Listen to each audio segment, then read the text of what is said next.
So, so with that, and you got this terrible script that you're working into something else. And what is it like taking like apart something like that and then maybe putting yourself into it? What was that process like when you were bringing yourself into it? It's sort of my job. It's sort of my job to sort of, I don't want to say diminish is the wrong word because it's got a negative connotation, but it's my job to sort of focus the thing and be like, what is this thing that we're going to be giving to people? Because it's got to be something that they kind of want and understand. By the way, they is you in this case. But my job is to sort of conjugate something into that. And so a fair amount of the early development processes is about sort of trying to be as pithy as you can about what the thing is. And it was like looking at the monkey and thinking about the monkey and sort of, I read the short story, but the short story wasn't enough. It's not a feature. It's a concept. It's a notion. And so I started thinking about the monkey and I was like, oh, it's weird because the monkey doesn't do anything. It's not Megan. Doesn't do a dance. It's not Chucky. Doesn't do a dance. It's this like totem. It's like this idol. It's like this deity, this thing that just sort of sits like cross-legged, like almost like a Buddha or something. It's like it's like a god. It doesn't do anything. Things just happen around it. And so as soon as I settled into that and I got into this place of like, oh, the monkey's God. The monkey's sort of vaguely in charge of life and death, right? Like God is, right? There's no switchboard where they're actually like, this person dies and this person dies and this, but sort of. And so that was kind of the notion around the monkey. It was going to have that kind of energy. And then I was like, all right, well, I'm going through the short story like, oh, the thing is that people die in crazy ways for no reason. I was like, oh, that's happened to me a couple times. And I was like, I'm an expert on the monkey. And for all the writer creators out here, whatever you're doing, you realize that the moment you become an expert, it's good times. So when you were cracking the story and you figured you wanted it to be about these sort of elaborate deaths, how did those come about, these sort of Rube Goldberg machines that you've conscripted, whatever, words are escaping me. Where did that space like come from exactly? Or when were you feeling like I think, okay, I cracked the harpoon at the beginning of this, or all the different sort of murder sequences? I feel like I said it in here 6 months ago about Longlegs, right? We were just here, folks. Where the thing is like, it's like yoga. You gotta go every day, and you gotta do the thing every day. You're like, this is bullshit. I hate this. I hate when Downward Dog comes back around. It's a fucking nightmare. But with writing, it's the same deal. You gotta show up every day, all the time, same time. You start at the same time, you go to the same place, you sit at the same thing, you leave at the same time, you beat yourself up enough, you sit there every day, and the reward is you get to a place where it comes. It just starts to come. And you just take your hands off of it. And the metaphor I use to death is like watering a lawn with a hose. If you squeeze the fucking hose, water the lawn! Doesn't come out. But if you just hold it gentle, garden grows. So the idea, I think, is that you sit down all the time and then you let it come. How did I write the crazy deaths? I don't know. They wrote me, right? Like, it's such a goofy thing to say, and I beg your pardon to anybody there who wants some more fabulous explanation. But the truth is that when you get into a groove as an artist, it's doing it. And you're like, cool. You're checking, you're like, I must have done that. But the whole, like, how do you do it? You don't really do it. Isn't that sucky? Isn't that a sucky thing to say, but it's the truth? No, I mean, you're much like the monkey. Things are happening around, and you're kind of capturing it as it goes. So speaking of which, you're trying to get people into the mix. What was it like getting, Theo James and Tanya Maslany? Like, oh, you're in this movie as well. I don't know if you know that. I noticed. But what was it like getting this gang together to put the story together? I knew Theo a little bit from a past life. We tried to mount this TV show thing. He was a producer, and we tried to pitch this thing, and it didn't get sold, and we did a lot of pitches, and you get to know a person, you think a person's pretty cool. And I just knew Theo is this guy, right? He's playful, he's sort of irreverent, he's goofy, he doesn't take himself seriously. He's not like trying to protect his image, right? He doesn't do that.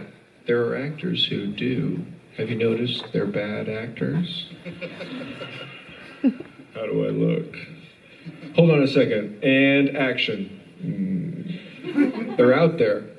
But Theo is ready to play, and somehow I've been lucky to get these folks who are ready to play. Tatiana's it's like she's like having the best tuner, like a radio, like a fabulous radio. And every time you tune the dial, it's something different, but everything is great. So if you do 10 takes with Tatiana, you get 10 things, and you sit in the editing room, you're like, they're all good. What do I mean? Do you know what I mean? Like, what does this scene mean? Because she's given me 10 versions of what it means. She's a goddess. Was it like that with Theo? Oh yeah, give her a round of applause. She's here, by the way. I'm kidding. Unbelievable. How was it with Theo and his double performance? Like, was that just in working with him and trying to find both shades of the two different characters? Was that similar, I guess, to kind of what Tatiana was giving you with multiple takes, or how did you kind of work on that with him to get what we have on screen? Well, when he first kind of signed on, he was like, what would be great would be if we could shoot all of Hal, and I'll have a beard, and then we'll stop shooting Hal, and we'll start shooting Bill, and I'll shave the beard. I was like, schedules on independent movies just don't operate that way. I don't have that time, man. I can't go back and forth to sets and things. What are you, crazy? So he had to do the same guy in a couple of times. Again, it's the same kind of question, and I have the same sort of real-life answer. I let the guy do his job, right? Like, he wants to be good in the movie. It's important to him that he's good in the movie. It's important to him that you folks don't leave and be like, well, Theo James, handsome but bad. Like, I won't. But anyway, he cares. And so we talk about it a little bit. We shape it a little bit. But for the most part, I really don't know what he's going to do on take one. That's what take one is for. Take one is for me to look. And if I see something, say something. If I see something great, I say, that's great. Can we... And if I see something bad, I call my producers over and say, is it too late to fire him? I'm going to ask another question. We'll kick it out to audience right after, so get some stuff prepped. But I also wanted to ask too, so like you get to the stages where you do it, like in crafting it and shaping it in the edit, I know you probably want your editor to do their thing and do their job well, but were there certain things that you found as you were going through, I guess, the assemblage cut, work print that kind of shaped it into what we're seeing here today? I had it much more back and forth time periods. By the way, doesn't the echo in here suck? It's driving me crazy too. It's crazy. Yeah. Do you guys care? Do you vibe it? Okay, cool. The people in Peoria that are watching need to be able to hear us, so I think that's kind of... Hear us twice. Yeah, they do. It's like a nice little handshake at the end. So we put it together linearly like that, and then, anybody who makes movies knows, the editing room is like, it's like stepping into like an ayahuasca trip. You're like, whoa, if I just do that, then there's all that. And if I just go that way, it's all that. And it's all this. It's infinite and it's insane. So you have to get, you have to start making decisions about things. But we discovered that we could get laughs with cuts. You know, we decided we could sort of tell the story on cuts, which is the dream, which is the way you want to do it. When young Bill says, I'm going to try it. I'm going to try to turn the monkey key and see what happens, see if it kills somebody we know. Cut to my funeral. It works. Awesome. Well, speaking of funerals, I'm going to take some questions from the audience if it's a good and one. now the death part of it. Yeah, and the thing with questions, the thing with Q&A is, have a question. Single statement, question mark at the end, we can answer, and hopefully other people at other places will be like, hey, what a great question. But no pressure. Anybody have anything? Yes, you right there.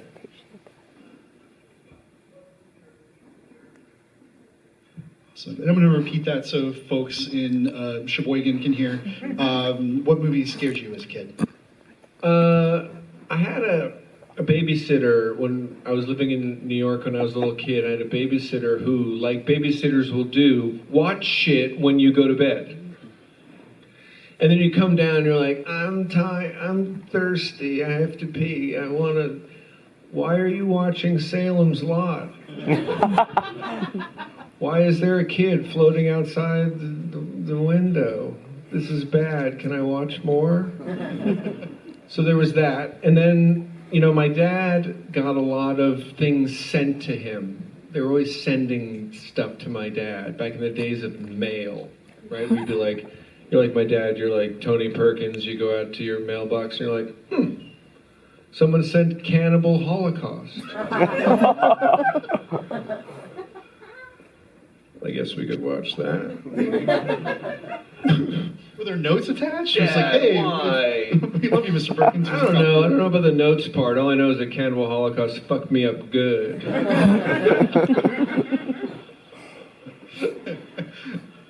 I take the thing that's assigned to me. And I don't mean that in terms of like, oh, there's some fancy guy out there or lady out there like in a sleek black car that comes and like gives me the thing.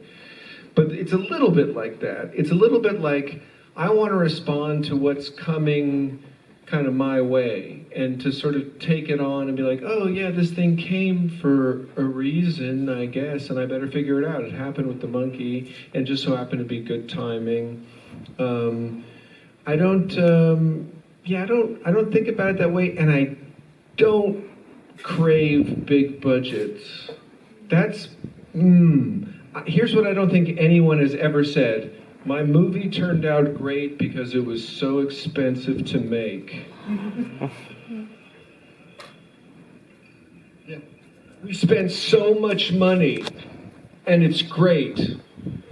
The craft services were impeccable.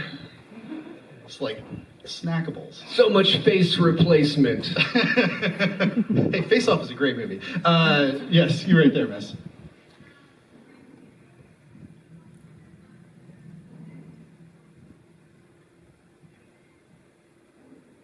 Great. I write with music. Most writers, I assume, do, unless they're really sick. Right? Like hear about people who like challenge themselves to take long plane flights, and the challenge is they just watch the map. Have you seen this? People are weird, right? It's crazy. It's crazy times. It's crazy times. But I use music to write with, because music for me is the doctor, and it's the gateway, and it forces images and ideas and things into my mind. And when I first started on this movie, I had it as the 50s. You right there.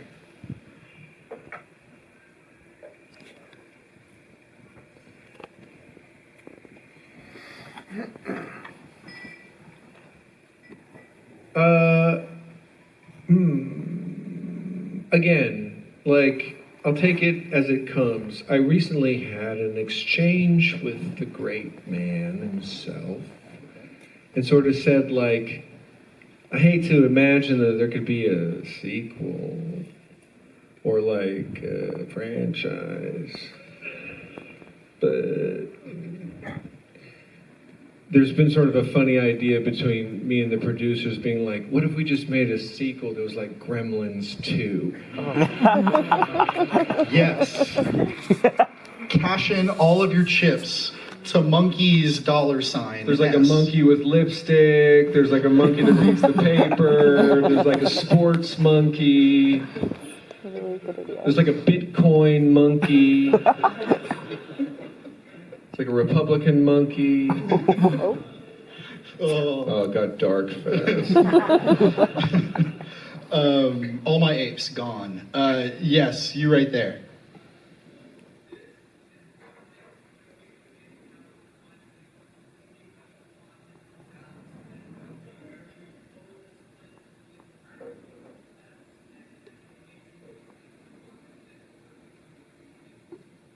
All locations, 100% locations. We built up Bill's lair with the TVs and stuff. Like we sort of built that up in a space that was kind of an abandoned warehouse space, but it was an abandoned warehouse space that we dressed. You know, every place was a real place. A Chinese restaurant, real Chinese restaurant.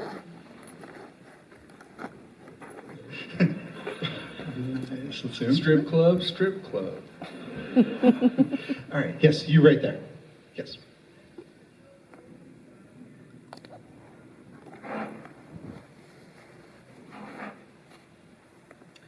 It's a tough one to answer again because there's no button, right? It's like you can't set it.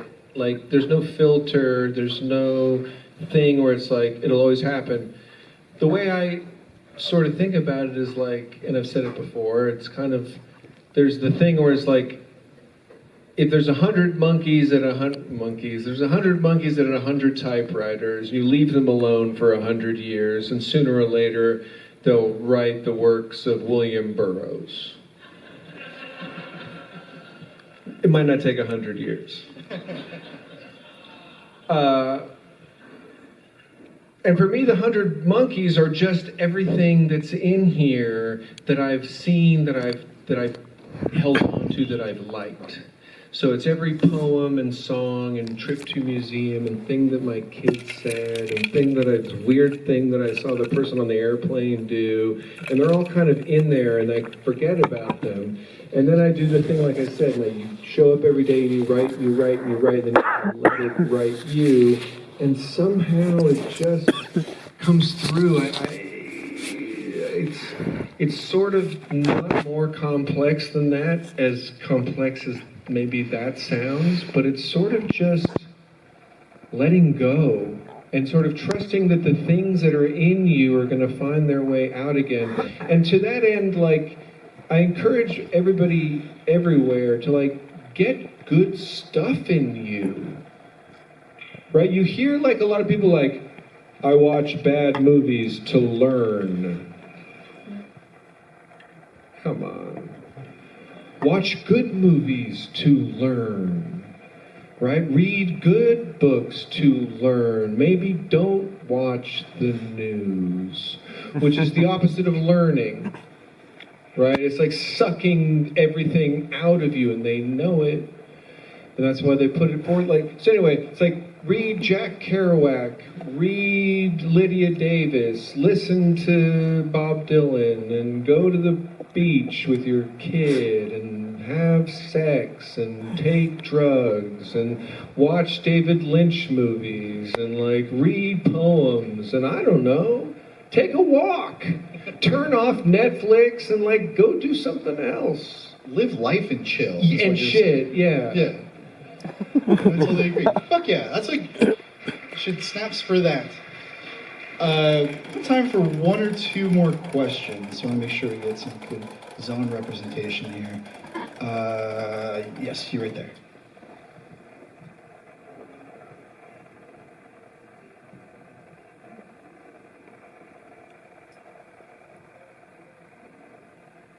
How'd you like the movie? Great.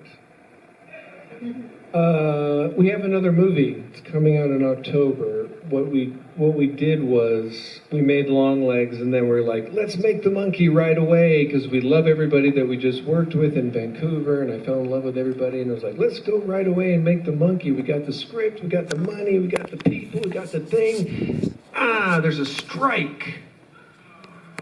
Fuck. Couldn't do it. So I kind of cried for a minute because I was like really invested in doing the movie, and I was like, 30 minutes later, get up off the ground. I was on the ground. I'm a grown-up. Don't forget to cry sometimes, grown-ups. So I get up off the ground and I call my producer and I'm like, Chris, fuck, we gotta make a movie. And he said, what do you mean? I said, make a movie. He said, everybody's on strike. Actors, writers, it's all done. I said, I don't care, we gotta figure it out. He was like, we could do found footage, I guess. I was like, yeah, I guess we could do found footage. Sort of like a Skinamarink kind of thing. Just kind of put the camera on the floor and roll it. Some Fleischer cartoons in the background. Kind of whisper, But then what happened was we discovered, we can get a guy, Nick Lepard, this lovely guy, who's Canadian and not in the Writers Guild. He could write a movie for us. And I could get Canadian actors who don't want to work for SAG but can work for the Canadian Union and get them. Cut to, we found a house, we wrote a script. I didn't touch it. I'm a member of the Writers Guild. They'll come find me. He wrote a script, we found the actors, we got a house, we did a thing. It's Tatiana fucking Maslany, and it's Rossif Sutherland, who's Donald Sutherland's youngest son. And we did this thing in a house. And from the moment that I got up from crying and called my producer Chris to wrapping the picture, it was something like 14 weeks. And then we made the monkey. And then we're finishing Keeper, and Neon's putting them all out. I think it comes out in October. We can't be stopped. Let's go. Just drumming nonstop.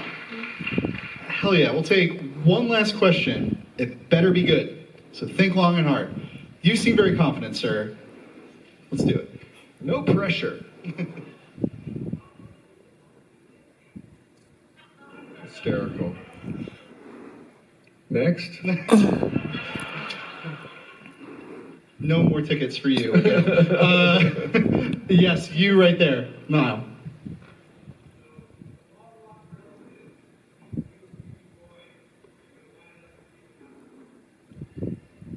Yeah. Yeah, because it's worked out for me. Right? Like, the movie's on 3,000 screens. Everybody seems to like it. It seems to be weirdly for its time, right? Like, that's the weird thing that happens is we made this movie a while ago. I wrote it a long time ago. And somehow it's found its way to this place now where I do think that audiences, you tell me, kind of want to have a good laugh where there's a lot of blood involved. It's kind of, the way the world is now. It's kind of scary out there. It's kind of fucked out there. It's probably always been that way. Can you imagine living in the Middle Ages and like going to a castle and knocking on the door, but they pour oil on you, hot oil? Like, that was bad then too. Should bring that back for some folks. Ding dong. But anyway, the idea is to sort of get people to have a little bit of a smirk while they're watching destruction. Hell yeah. Well, thank you so much for providing that for us. Please give Mr. Perkins a huge round of applause. And yeah. Thanks, everybody. Thanks. And thank you, every other Alamo City watching at home in theaters. Home.